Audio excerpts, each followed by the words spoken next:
Salve, salve galera! Sejam todos bem-vindos ao canal. Enfim, uma alegria em 2023 com o Flamengo.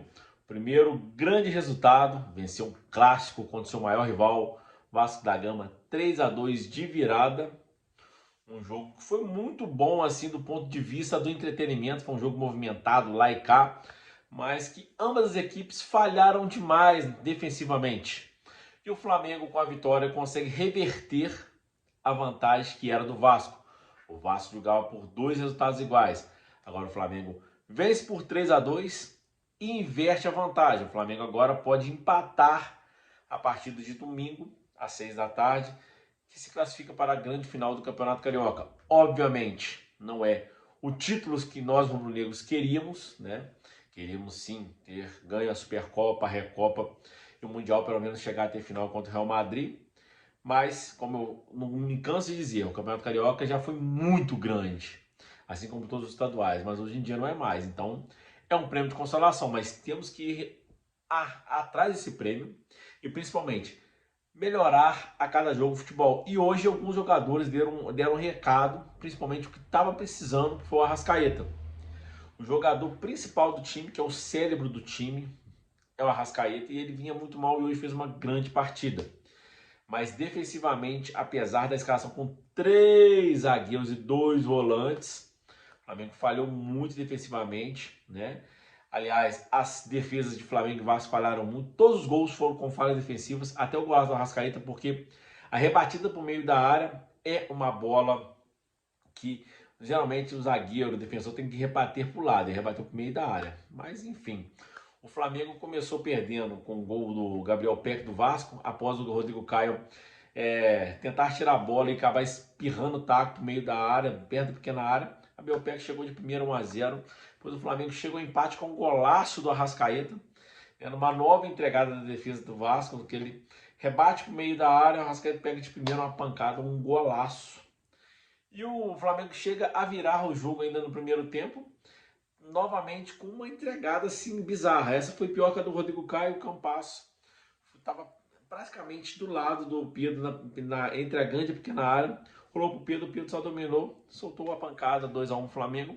E o Flamengo seguia melhor no jogo, né, comandando as ações, né? O terceiro gol do Flamengo não saiu. E o Vasco no segundo tempo, um contra-ataque rápido, chega ao seu gol com o Alex Teixeira, que consegue cabecear no meio de 4 jogadores do Flamengo. E o Alex Teixeira é baixinho, né, no contra-ataque, ele puxou e ele chegou para complementar para a área. E o Flamengo chega a virada com o terceiro gol, com o Fabrício Bruno num cruzamento, uma bola batida na lado direito. A Arrascaeta achou o Fabrício Bruno também sozinho, novamente com a falha defensiva do Vasco.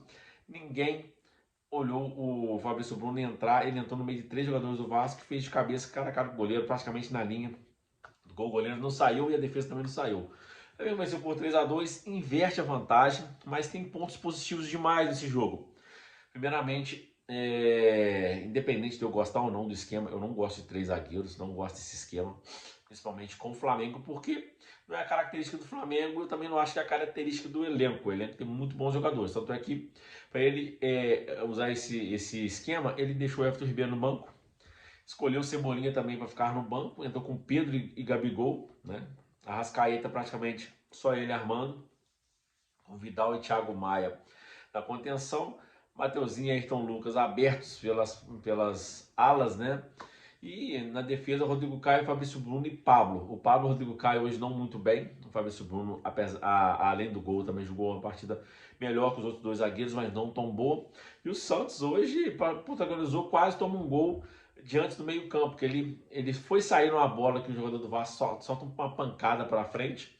A bola quica, cobre ele andando pro gol, ele conseguiu se recuperar, senão ia tomar um gol diante do meio campo. Ia ser uma pataquada, ia ser um golaço, né, digno de Puskás do jogador do Vasco, mas tinha uma pataquada. Mas o ponto positivo é que o Vasco conseguiu ressuscitar o Flamengo. Isso mesmo. É coisa que a gente não ouve há muito tempo. Geralmente é o Flamengo que ressuscita algum adversário, e dessa vez o Flamengo estava quase morto. O Vasco ressuscita o Flamengo vence por 3-2. Como eu disse no início do vídeo, a primeira alegria rubro-negra do ano é vencer o Vasco, porque até então era só vexame e e jogos horríveis e derrotas dolorosas. Não está garantido na final, vai ter um jogo de volta. Não podemos, rubro-negro, não podemos empolgar porque o Flamengo fez seu primeiro bom jogo hoje. Assim, e o adversário Vasco não é um adversário ruim, o adversário Vasco hoje não é aquela baba que era alguns anos atrás, é um time bem melhor, né, com jogadores melhores, com um treinador melhor, e o Vasco deu trabalho, poderia ter tido um desfecho até melhor para o Vasco se o Flamengo não tivesse feito um jogo bom, e fez um jogo bom, né? Volto a repetir, teve muitas falhas defensivas, mas ponto positivo. O Flamengo, além de estar jogando com vontade, assim como jogou contra o Fluminense, o time começa a ter um pouco de sorte e acerto em algumas posições, né? Alguns jogadores começam a acertar mais. É o caso do Pedro, que voltou a fazer gol, né? Teve chance de fazer até mais de um, e o Arrascaeta, que jogou uma boa partida. Defesa deplorável, né? O Thiago Maia também eu acho que está numa fase ruim, né? O Vidal, muita disposição e pouca assertividade, mas muita disposição, não tem bola perdida para ele. E o Mateuzinho é uma negação, perdeu um gol feito, né? O Mateuzinho, não gosta do Mateuzinho, aliás, Rodinei saiu, o Rodinei não era bom defensivamente, mas era uma máquina atacando, e o Mateuzinho nem isso é, e nem o Varela. E o Ayrton Lucas, né, lateral esquerdo também, bom, mas eu ainda sou mais Felipe Luiz mesmo com a idade toda. Então, o Flamengo tem tudo para passar do Vasco no domingo, mas precisa jogar como jogou hoje e precisa corrigir os erros defensivos, né? E matar o jogo. O Flamengo poderia ter feito o quarto ou até o quinto com o Pedro Gabigol e não fez, né? Tem que caprichar mais. O Flamengo é um time que cria muito, mas perde muitos gols. E defensivamente tem tomado muitos gols. Mas é um alívio. Primeira vitória, grande vitória de 2023, a primeira. Olha só, já estamos chegando já quase na metade de março. Esse é um abraço, deixa um comentário o que vocês acharam do jogo. Eu achei um jogo muito bom. No nível de entretenimento, foi um jogo movimentado, muitos gols, mas defensivamente os dois times deixaram muito a desejar. E o gol do Arrascaeta valeu o ingresso.